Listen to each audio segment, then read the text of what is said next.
So most of the public speaking that I do is on the topic of co-working or things related to Indie Hall. And Tracy asked me to do something a little bit different today and specifically find my way into the management track, which I'll explain why that's weird. So to start, for those of you who we've never met before, hi, I'm Alex. A bit about my qualifications just to sort of set the tone for our next little bit of time together. So I did move to Philadelphia to go to Drexel in 2002. I went for a business degree, did not like the way they were teaching business, left. What I left for was a job doing software development at an agency called Refinery. It's now G2 Interactive in the suburbs, one of Philadelphia's bigger agencies. And since there, went on to become sort of a hired guns, technology, strategy, businessy kind of guy, and I'll get more into that in a second. But along the way, I became one of these entrepreneurs. And Indie Hall is probably the first really entrepreneurial thing that I did.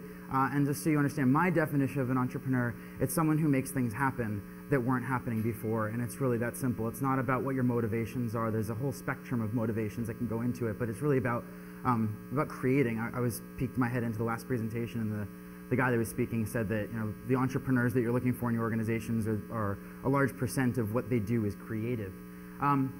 Beyond that, I do a lot of writing. I've got a blog called dangerouslyawesome.com where I muse about things like co-working and business in Philadelphia, the things that I care about, and I come and speak at events like this. So if you go through this list of qualifications, you wonder how the hell I'd end up in a management track. And if you consider all of these things in my age, you're probably expecting something a little more like viral this. Marketing. We're going guerrilla. We're taking it to the streets while keeping an eye on the street, Wall Street. I don't want to reinvent the wheel here. In other words, it is what it is. Buying paper just became fun. So I've got my own list, and we're going to go through my list and hopefully prove to you that I am a 20-something who knows a little bit about business, and I've learned a lot from a couple of projects that I've worked on, one in particular that I'm going to talk about today. For a little bit of backstory and how this project actually helped carry me through my progression from being that sort of freelance developer into sort of the hired guns territory and then into entrepreneur. There's not a lot of projects that I've worked on that have actually covered that entire spectrum, and this one has. The 5 key lessons that I want to go over in today's talk are the buzzword-laden things that you see on the screen today. So we're going to talk about how we went through the process of building software for humans, what it's like to know when to quit, the importance of iteration, knowing when to let go, and then the title of the talk, which is Transforming Cost Centers into Revenue Potential. So that's a lot of ground to cover and not a lot of time, and I do want to have some time for Q&A, so I'm going to keep on cruising. So to go to the beginning of the story, it was actually right after I'd opened up Indie Hall. I was a developer for hire. I was doing all sorts of projects, a lot of stuff using WordPress. I wasn't really building applications. I was building websites. And a client was referred to me who wanted to build something using WordPress. It was effectively a t-shirt designer community. And he came from a good referral source, so I trusted enough to spend a little bit of time with the guy, and he had this idea to basically take the sort of design community / competition model from Threadless and apply it to his now 10-year-old consumer-facing enterprise t-shirt company. So we're talking about a 10-year-old multi-million-dollar t-shirt company that's doing all of its business online that was actually born out of a 40-year-old family-owned business that had been doing e-commerce since like 1994. So when they were doing e-commerce then, it was really just catalogs and you have to call in your order, but they'd been doing sales online for a really long time. And so Matt had been involved in online. Matt was the CEO, and Matt had been involved in e-commerce for a long time. He'd sort of seen the progression of how buyers interacted online, and so one of these new trends that he saw were these online communities where people could create stuff and then sell it. And one of the strengths that this company that he had, which was called Choice Shirts, was doing direct-to-garment printing and fulfillment. So what that meant was we had the technology in our warehouse to be able to print t-shirts on demand. Basically, you could upload your artwork, we'd print it for you, and then we took care of all the shipping and fulfillment. And it was consumer-facing product, so it was stuff like going to a Cafe Press or a Zazzle where you upload your artwork and you get a shirt made, or in some cases you start a store and you sell your shirts through their platform. But Matt was going, well, there's this competitive thing, and I want to do that, and I think we can do it using WordPress. And obviously, if anyone's ever done WordPress, this is the classic case of somebody trying to shoehorn WordPress into doing everything. And so me being the developer, I was pretty tempted to just shut down the entire project and say, this sounds completely hokey. But I had just come off of the process of developing Indy Hall, which was, as being described before, Indy Hall's not really about the desks, but about the people that are there. And so it was very fresh in my mind as, well, but what about the people? And so Matt had come to me as a developer going, I want you to build this tool. And I came to him and I said, well, who are we building this for? And he looked at me square in the eye and said, I have no idea. And that was the first experience I had with sort of an enterprise CEO or business owner who would say, we want to do this because it's going to be revolutionary to our business. And it took some guy like me who doesn't know anything about enterprise to say, well why? For who? And I said to him, I think there's an opportunity to dig in a little bit deeper and do a little bit of research into what these design communities look like and figure out what it's going to take before we even spend a dime on software to figure out who's going to use it and what tools do they want and need. So we actually set out to, we did all that research. We set out to build a couple of different prototype products. And the ideas that we had were to take our existing e-commerce storefront and find ways to plug into it so that we wouldn't have to build an entire brand new e-commerce infrastructure. There's an important piece of history in these companies and the fact that they had been doing e-commerce for as long as they had.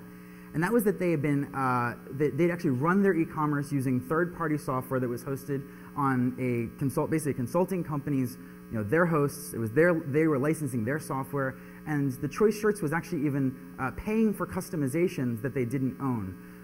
Beyond that, we were coming up with all these creative marketing ideas now that we understood our potential user base, but the gatekeeper was our vendor, effectively. And the gatekeeper was the vendor's interest and willingness to let us do interesting things with the growth trajectory of our company. And so we went through 5 or 6 different design ideas, conceptual ideas based on what we had learned from who we wanted to build things for and who we thought would get value from access to a t-shirt printing infrastructure. And the problem was that everything that we went to implement, we'd run into the exact same wall, and that was that third-party e-commerce vendor's platform and their unwillingness to let us get orders into it as quickly and easily as we wanted to. And so it got to a point where I turned to Matt, again the CEO, and actually his father, who started the company, is now the chair, and I said, guys, I really like working with you, but there's a problem. And the problem is no matter how creative the ideas that I come up with are to, breathe new life into this business, we've got the same walls we're running into over and over and over. So I need to know there's a commitment from you to actually getting rid of those boundaries. Otherwise, I'm on my way out. Like, this doesn't make sense for you to keep paying me money to know that whatever we come up with isn't going to be able to be implemented. And they said, whoa, okay, hang on a second. So you're saying we need to make it easier to get stuff into the warehouse, into the e-commerce infrastructure. What does that look like? And I said, well, from what I've learned, I've got a couple of ideas, but I really think this comes down to you guys need to bring your technology in-house, and for the first time in your entire history as a company, own the technology that empowers your company. And this was a big ask of a company that had been doing technology for close to 15 years, but had never owned the technology. They didn't consider themselves a technology company. They had a different identity than the one that they were working towards.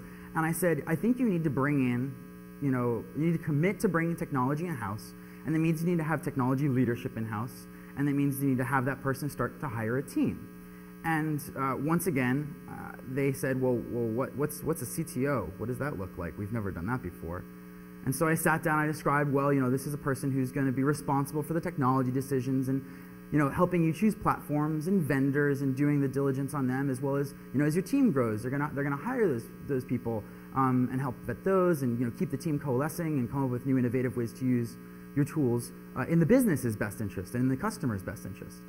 And it was this really interesting interaction where Matt's father turned to me and said, Alex, that guy sounds like you. And I said, oh, no. Well, maybe. And so what was interesting was, I had stuff going on at Indy Hall, and I said, oh, geez, well, this, we could do this. I could do this. I'm not sure if I'm the right person, but I'm really into the challenge, so you know what? If nothing else, I can come in, I can set up the work that needs to be done, I can set up the team, I can set up the process, I can help you make some of these early decisions, but know that I'm only going to be around for a year, maybe a year and a half. My goal is for me to work myself out of this role, because quite frankly I didn't want it in the first place, and set you guys up with ongoing infrastructure.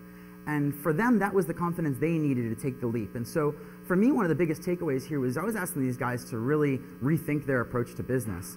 And they needed somebody like me to come in and lead it. But I think the important thing that drew them to me is the fact that not only did I know their business, I knew the technology, but I was not so hungry to own it and own it forever. I was sort of the unwilling leader. So that's what, you know, the person headed for the door is sometimes the best leader is the unwilling leader, the person who doesn't really want it. They're going to make decisions that are going to outlast them, not decisions that are going to keep them employed. And that let me make a bunch of other decisions as we continued down the road. So we set out to do this project, and it was huge. We had actually two e-commerce websites. We had a B2B and a B2C website that were all running on this third-party platform. They integrated with a warehouse inventory management platform. That was all connected with a bunch of super old code that had been built up over 15 years. In addition to that, we had feeds to Amazon and a buy gift and a bunch of other gift feeds and deal sites and all this other stuff.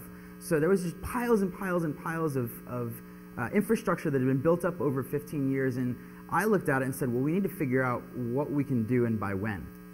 And then something really, really tragic happened. That third-party vendor that I've been mentioning got wind of the fact that I was coming on board, panicked, and cut us off and said, you guys have 30 days to vacate the premises. We're shutting off your servers in a month, which was really, really challenging for me because I thought I had about a year and a half to set up a platform for somebody to take over. Now I've got a month to figure out how to keep the lights on. And so luckily we were able to negotiate 7 months out of that one, but I still had 7 months to do what I thought I had at least a year and a half to do. And so now eating an elephant became more important than ever before. And so we had to make really, really important decisions in terms of what we were going to be able to do first, how we were going to be able to delegate all of the work, and what were we able to launch without. And so the eating an elephant one bite at a time is sort of my favorite way of describing iteration. A lot of times we talk about iteration from a process standpoint. I like to look at it from a business decision-making standpoint. And sometimes we have to make hard short-term decisions so that we can make the better long-term decision. And in this case, we had to take an entire 15 years worth of infrastructure and say what's absolutely vital to business process so that when the site goes dark at the end of 7 months, it doesn't go dark, but it is it's replaced with something that is going to allow the business to keep functioning. The other thing about taking it one bite at a time is it let us really take the entire piece of, all the pieces of the infrastructure and almost split them up into teams. So we were able to take the web storefront and say, well, I can have a team working on just that. I can take the feeds and the Amazon integration. I can have somebody working on just that. We had the design studio where I mentioned you can upload your own designs and move them around and manipulate them. That was going to be a new application. We can dedicate people to that.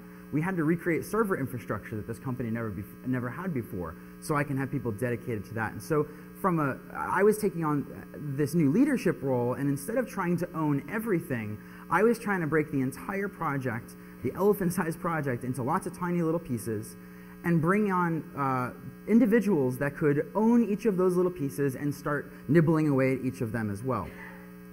The hardest part of eating an elephant one bite at a time is making sure you start at the right end. And that wasn't entirely clear until we had spent some time digging into all the pieces that we had to build. But one of the biggest things in making sure that we were starting at the right end was looking at what pieces of infrastructure we couldn't replace. And in this particular situation, there was a piece of software that had been chosen to actually run the warehouse operations and inventory and things like that. And as much of a piece of crap as this piece of software was, it actually got the job done reasonably well. It created some barriers, but not insurmountable barriers. And the idea of replacing it was not only additional time and cost, but then we had to consider the ripple effect that would have on the existing staff at the company. Up until that point, we had been looking at this as a software project, as soon as I involved that piece of warehouse logistics software, this also became an operations project because I had to consider the workflow of several dozen people who work in the warehouse, manage orders, manage inventory, returns, customer support, so on and so forth. And so for us, starting at the right end of the elephant was staying as far away from that as humanly possible and making the really hard decision to keep a piece of software that I would have loved to have gotten rid of, instead say, you know what, we can't. And now I have to design my architecture from the web storefront towards that. I can't have us running away from that anymore. And even being able to make that decision in the first 30 days meant that even in the harder parts as we got further and further down the road, we were able to look at that and say, we're doing some of these things harder than we need to, and some of the reasons are this legacy software. But then it gave us the opportunity to revisit our notes from why we chose to keep the legacy software and say, you know what, those challenges are much harder from a business perspective, much harder from an operations perspective. This is still the right option. But being able to check in once in a while as we continue to eat our way through the elephant was what allowed us to make sure that we weren't being bound to our own decision many months down the road in case it at some point had become imbalanced. But one of the things that I learned along the way was that I mentioned we were building two companies here. There was a B2B company and a B2C company. And if you remember the beginning of the story, I had originally met Matt because of his interests in recreating some new tools for the B2C company. I actually didn't know much about the B2B company until we got into rebuilding the platform. And what I realized was the B2B company was extremely healthy and growing. And the B2C company, the one that we were struggling to integrate all of our new marketing concept into, was dying in the first place. And so we were investing all of this time and money into rejuvenating a business that was dying when there was a whole other business that was thriving. And the way these businesses are designed is that they're complementary to each other. They share inventory, they share staff. But in terms of the customer base, there's almost zero crossover. And what I realized was that Matt had created the B2C company sort of after his father had started the business. He'd worked in the B2B company, but he really launched the B2C side. And what I learned was the emotional tie the CEO had to the business that he created was blinding him from this huge growth opportunity on the B2B side. And so all of a sudden, all of our day-to-day decisions in terms of what features are getting built, what features are getting cut, I could see them through an entire new lens because I knew that there was one business that needed things built for it that was, stable or dying. And I had another one that was better than stable and in many cases growing. And that gave me a lot of opportunity to have some of the hard conversations with Matt on the business side and say, you know what, I know you want to build a new design studio for customers to come and lay out art and things like that because that's fun for you, that's interesting to you. But think about all the time and resources we're taking away from the business that has all the growth potential. And what I realized was the business that Matt knew best was the very weakness that he was really holding him down. And so for the last, I'd say 2.5, 3 months of this 7-month project, I became vigilant in terms of keeping priorities on Pro World, which was the B2B side that was healthy and growing, and said, we're going to launch that first. We're going to launch that actually entire month ahead of schedule, which gave us an opportunity to make sure that the sites would deal well under load. We have some time to debug some of our systems under real production load without having 2 other sites that we'd have to be dealing with at the same time. That was a bit challenging as well because we've now launched a site that has bug fixes. Meanwhile, I have another site that's incomplete, but now we're battling developer time between the incomplete site and the site that needs bug fixes. But the order of operations still made sense from a business perspective because worst case scenario is we had a 30-day window to be late on the B2B company that was healthy and growing. Whereas if we had 0 window on the B2C company that was dying, if it was dark for a couple of days, it wasn't the end of the world. So at the end of all of this story, I guess the good news is that we were able to successfully relaunch both sites with hours to spare. It was sort of like it was like an episode of 24 at the end. But the really exciting part about all this was along the way we were able to replace all of the major pieces of technology infrastructure that we needed in order to do business in a very short period of time. And part of the strategy that we had deduced in order to do that, because I mentioned we'd sort of broken things up into teams, was almost to develop a central system that was connecting all of these things together. And I architected a platform which we named Ava. And Ava was basically our order and inventory management workflow. It took updates from the warehouse, got them sent to the website, took updates from the website, sent them back to the web. This is sort of like the central nervous system of the businesses now. But one of the important things about the way we built it is it would allow us to bolt more web storefronts to it. So we launched with Pro World first, and now that's syncing inventory and orders back and forth. And then a month later, we were able to add a second web storefront on the consumer side of things. And then we actually had a couple of other businesses that we had planned to launch down the road, but they were all going to be built on top of the same key infrastructure that allowed us to get orders and inventory in and out of the warehouse, which again, if you remember back to the beginning of the story, was the very challenge that I was up against when I came in as a marketing consultant. So what I didn't tell Matt along the way is that I had plans for that infrastructure. And so my way of helping him justify the cost that he spent on doing all of this middleware was basically the result of I wanted to productize that middleware. And this is where sort of the title of this talk comes from, and the fact that at the end of 7 months, we launched the site. As promised, I was going to work myself out of a job. I'm a good person to build things, not always the best person to maintain them. Again, looked to that person who's headed out the door and asked them for advice, and I said, here's who I think you need to hire. I helped to hire my replacement, sent them off to the races, and they continued running their sites. About 6 months down the road, Matt called me, and he said, hey, Alex, how's it going? And I said, things are good. Things are really good. And he goes, are you coming back? And I said, no, I'm not coming back. But I have something else that I want to do. Remember Ava? Remember all that middleware software that we built? He said, yeah. I said, I want to turn that into a product that anybody can use, the same way that we do. And the reality is I don't really need anything from you other than your interest. I want to run this as a standalone product. I want to create a new business. I want you as a partner. I could create this without you, but it really wouldn't make any sense.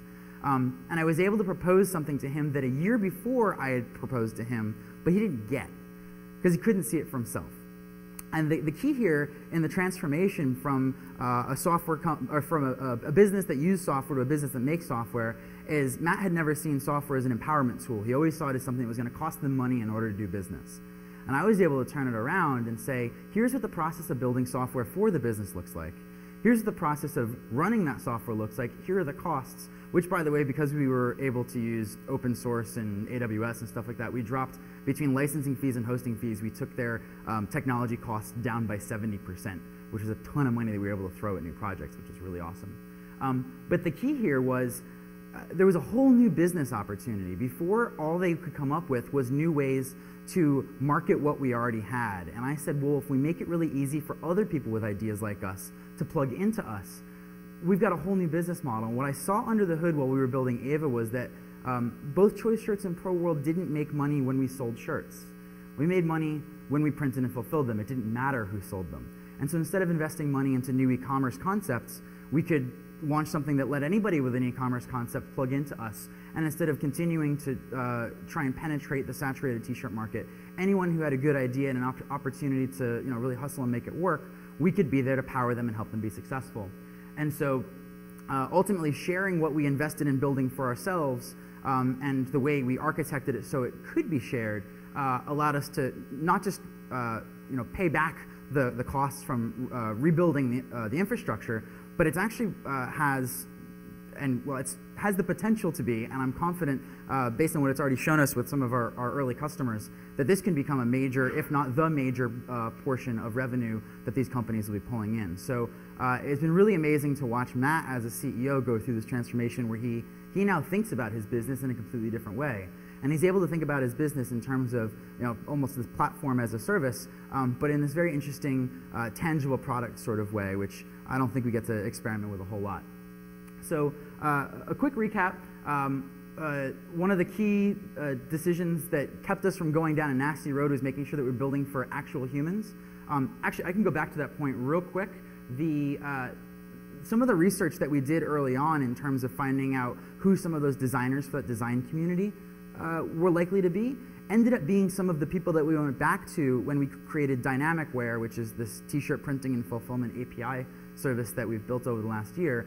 I was able to go back to those same people, say, I learned a bunch of stuff from you guys a few years ago about what you wanted in terms of being able to print your designs on t-shirts.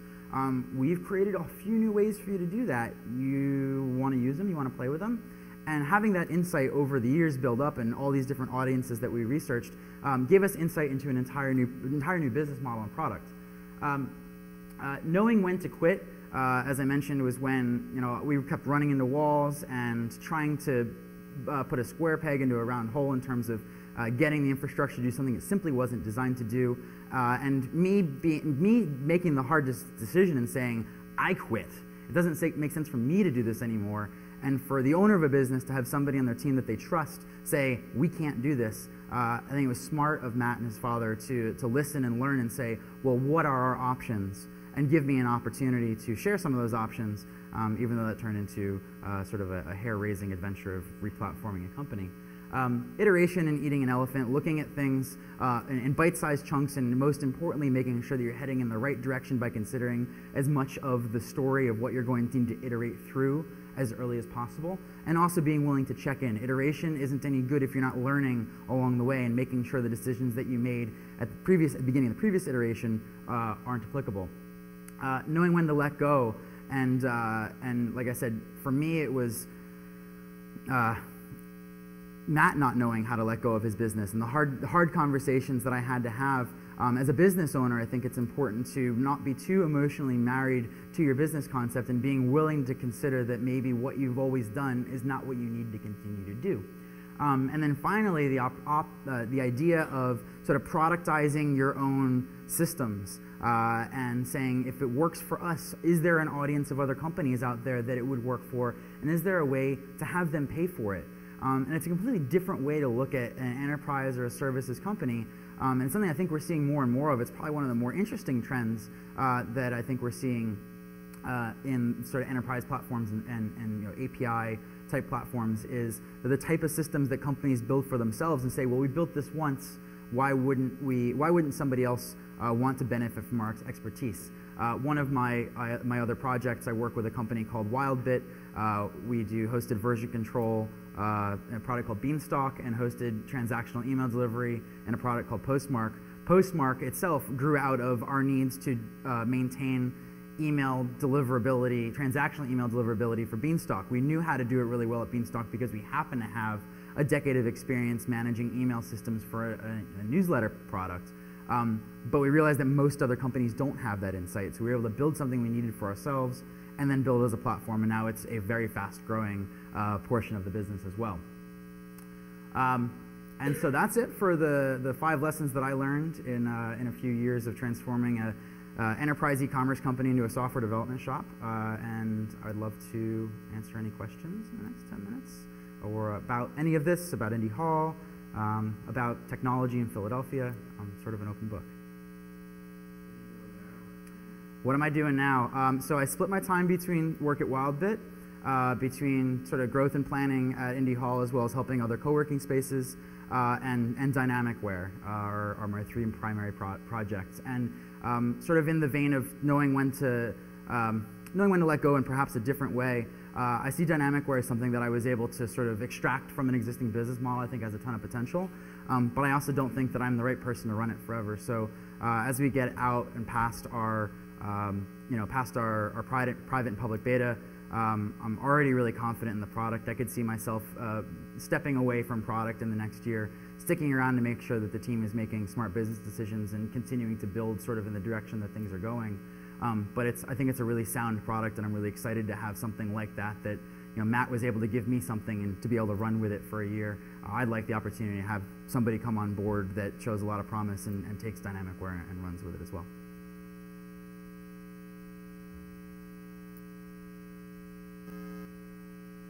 Anything else?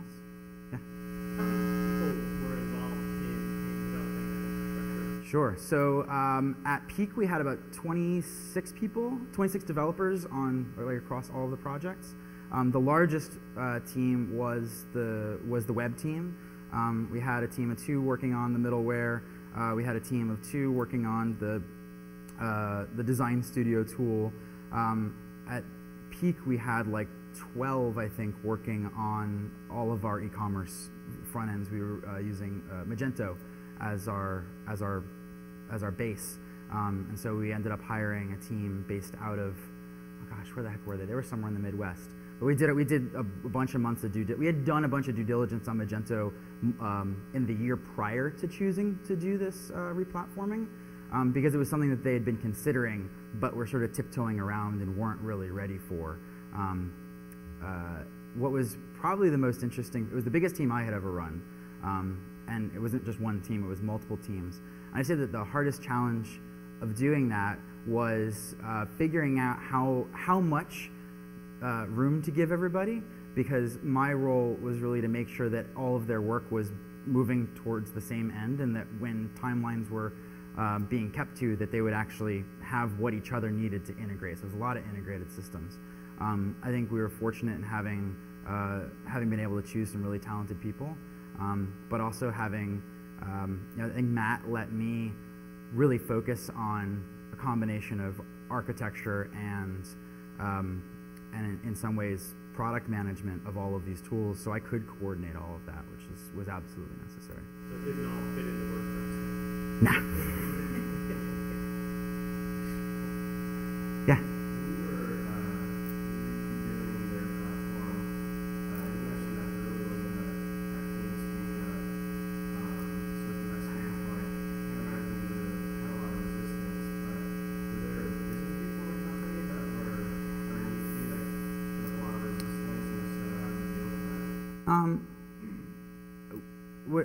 You said underneath me. I mean, what exactly did you mean? Working directly with the CEO. Yeah, so from a business standpoint, we were running Right. Were there people underneath that were part of the change or resistant the change? I think the biggest challenge we actually had was the people who interacted with the back end to the e-commerce. So we had this sort of warehouse management software, and there had been a couple of different web management tools, and one of the challenges that we had with the shortened timeline was sort of an inability to really work very closely with the people that use the software internally every day. We were really focused on the customers, not the everyday staff, the support team, the inventory team, and things like that. And if I could change anything significant about what we did with the project, it would have gotten them involved a whole lot earlier. Even if we couldn't have changed what we did for launch, it would have given us some insight into maybe some design decisions that we made. We got them involved basically in the last 8 weeks or so of build, because we actually had software for them to touch. And immediately they had feedback, they had insight, and we had built things that were different than the way they were used to using them. In some cases, teaching them was enough. In other cases, we hadn't considered the way they used them. And that was an opportunity for me to make a promise to them. Now that we've launched, now that the business can keep humming along, we want to include your feedback. And I guess a bit of a silver lining was them feeling actual pain was good indicators of what actually needed to be improved versus, well, it's not like the old system. I said, well, it's never going to be like the old system. And that's probably the closest thing we had to internal resistance. But I think we improved and automated a lot of other things. We sort of had them on board with having made their jobs easier in other places, so it was known to be a short-term pain. Yeah, it was overall internally, everyone was much happier with the way they interacted with all the tools they interacted with on a daily basis. There's one in the back, yeah.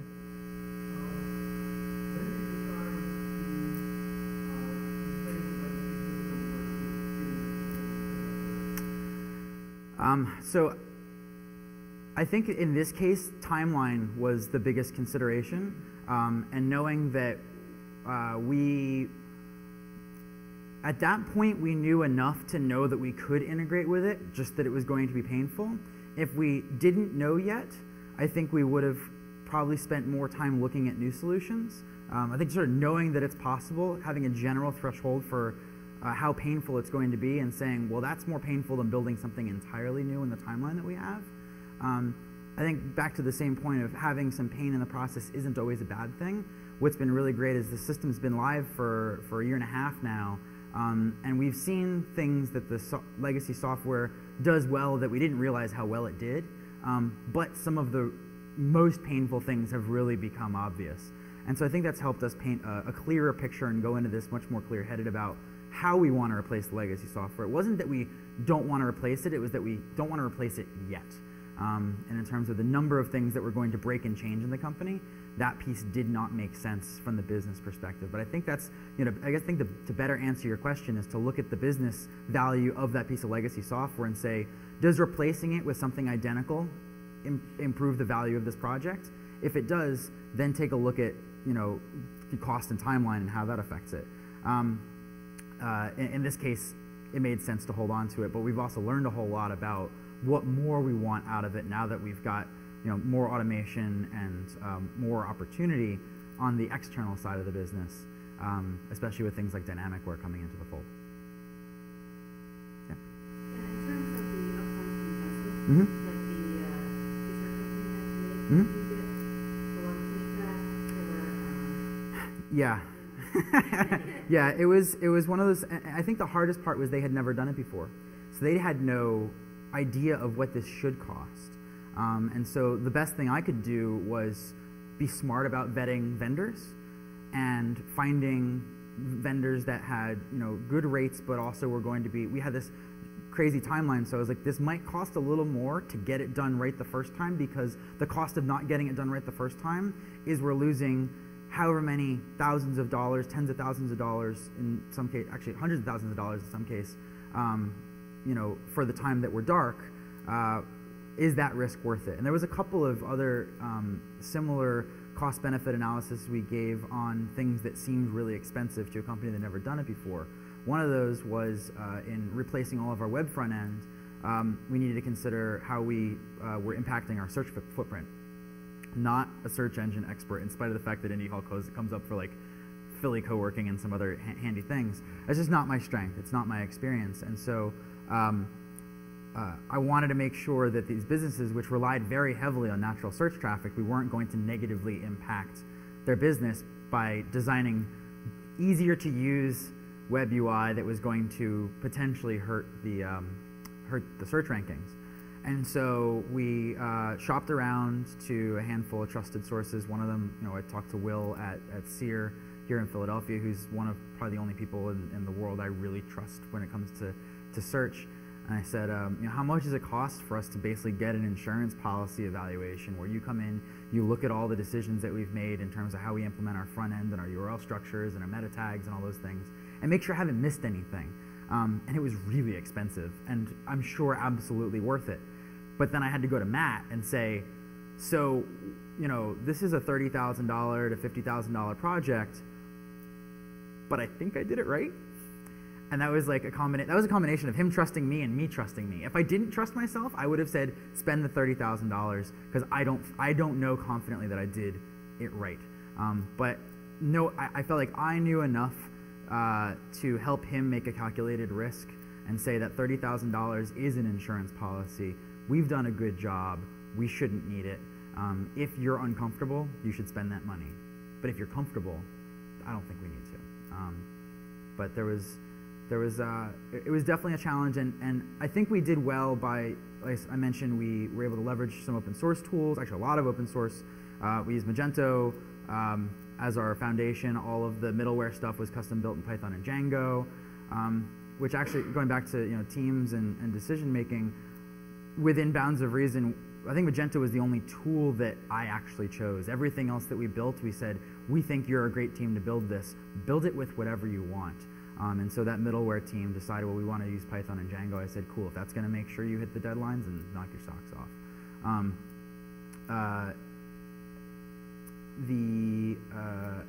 the other cost savings that we were able to predict in terms of reducing costs in software licensing and hosting and all of those things also softened the blow on the upfront costs.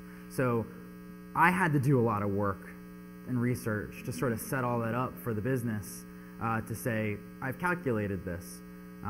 These are estimates, but if we've done our homework, and I think we have, then I still think that our ability to return your expense is inside of a couple of years. And PS, we've got this other business channel that we're opening up, even if you don't understand what that means yet.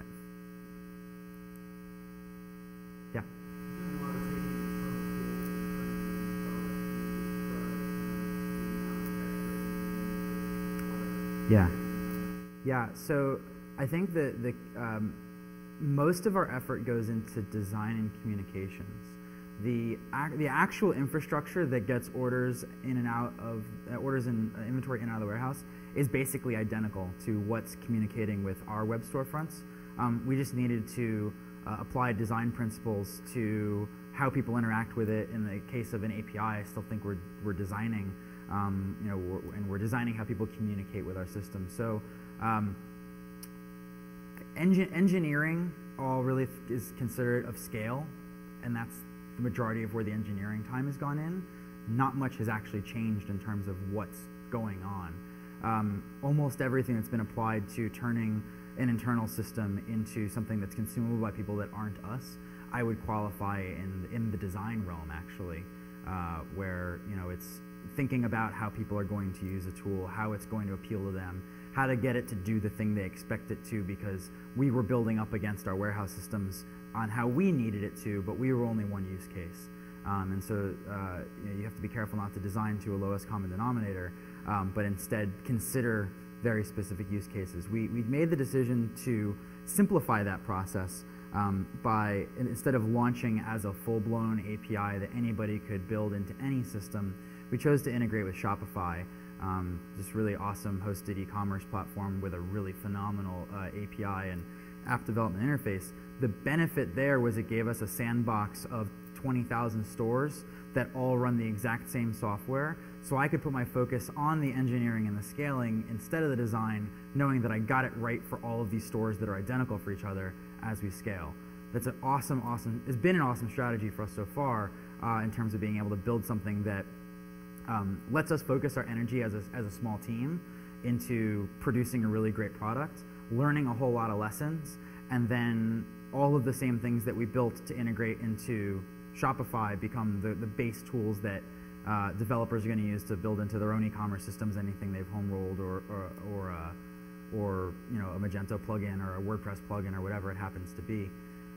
Because at the end of the day, that company is the developer company that I sort of wanted Choice Shirts to be, but it wasn't ready to be. So I sort of got to annex a piece of the company and make it a developer-centric product where I don't plan on this being something that people who want to launch t-shirt stores come to. I want people that want to launch t-shirt stores to go to the developers and say, well, how do I do this? And they say, well, there's this really great tool to work with. A lot like, I think Twilio's done this extremely well. It's a tool that developers want to use, and so when somebody goes, well, we want to accomplish X, they go instantly to Twilio because Twilio is a real joy to use. It's designed for the developers, and I have very similar desires for Dynamicware once we get past sort of the initial version of the product. Yeah.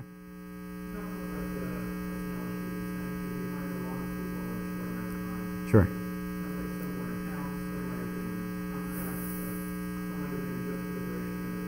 Yeah. So everybody was for the duration of the project initially, knowing full well that there was a good probability that we were going to dip into that pool if they were interested in it in the long term. And so there ended up being a couple of people from that project that we continue to bring on board. The team remains real lean. It's really the guy that replaced me is doing the vast majority of the day-to-day development on the e-commerce infrastructure. The Dynamicware spin-off, we were able to bring on a completely separate team, and that was actually a really interesting process in and of itself. We had a local software shop come to me with they said, we know you work in this t-shirt company. I know that one of the things you had to figure out was integrations. We've got a client who wants to integrate they had like almost a DeviantArt design forum kind of thing where they wanted to sell t-shirts. It's like, can we integrate with you? I said, I'll do you one better. If we work together to build something that lets anybody integrate with us, I want you guys to be a part of this long term. And so we were able to develop a team. We basically pulled them off their other projects, developed a team, and that has a dedicated team of three full-time developers and a designer. And Choice Shirts as an e-commerce company continues to run really with one full-time person who's both got his head in the code as well as helping the business leadership make design decisions, make business decisions with the technology. I stayed on as an advisor, but all of the additional development work we've been able to do through contracts on an as-needed basis. But the approach was always work together. If we work well together and there's potential for us to work together long term, if it makes sense, we could potentially bring you in-house as the company grows.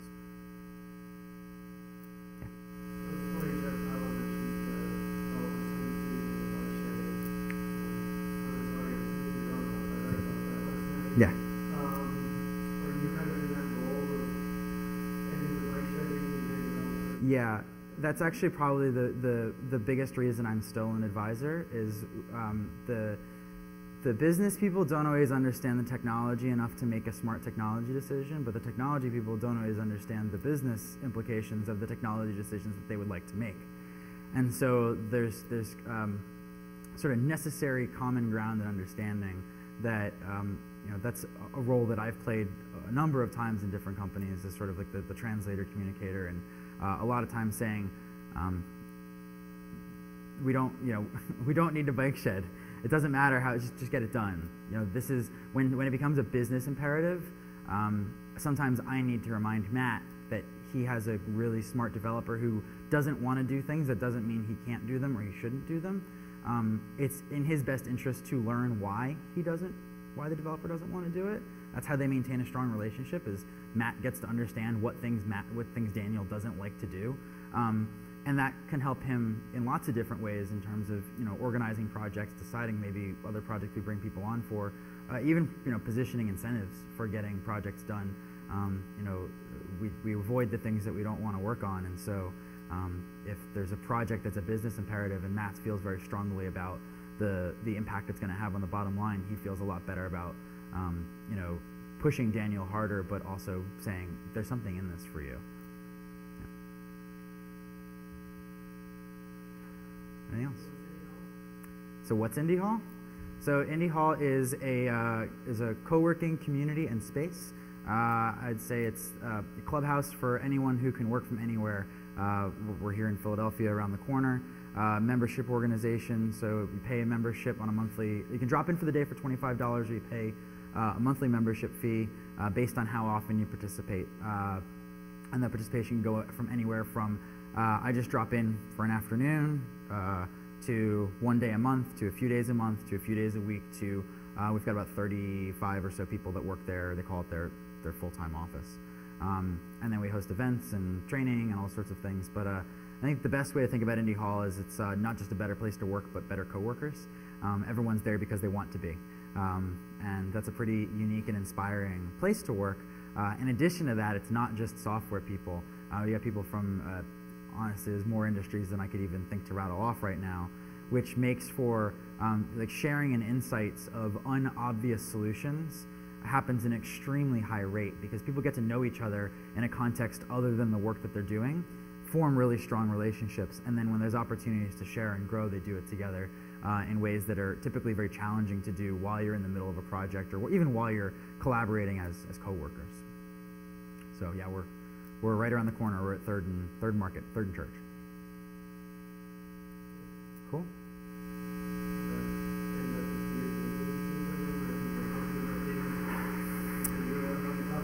Well, so the rule of thumb is if it shouldn't be shared, don't share it.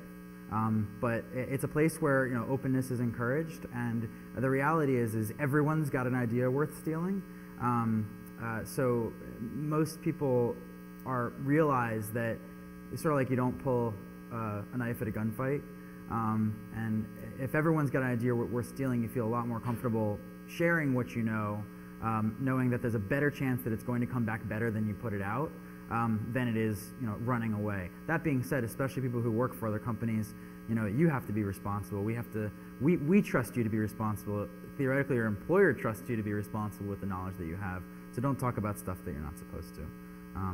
We, in terms of like legal issues and things like that, our general philosophy is we try to mitigate the finite possible bad in favor of the infinite possible good, which is very Zen, I know. But it lets us get away with lots of things that people typically are scared of, related to security and even contracts and things. There's a lot of business done on handshakes, which is completely risky, and we make sure that our members are aware of that risk. But because we focus on trust and relationships and people getting to know each other, that trust as a foundation lets people interact in ways that tends to spur innovation, idea sharing. And one of the reasons that we encourage employees of companies to come work at Indy Hall is because it's a great way to break out of the sort of silo of knowledge that you're exposed to every day. You're going to see something you haven't seen before. There's a good chance if you ask a question, there's somebody within arm's reach who knows it or who knows it. So I think of it as a learning community, as much as a business development or networking community, if not more so, is a great way to get a ton of value from an environment like it. Cool. Well, thanks for coming out, and enjoy the evening and day 2.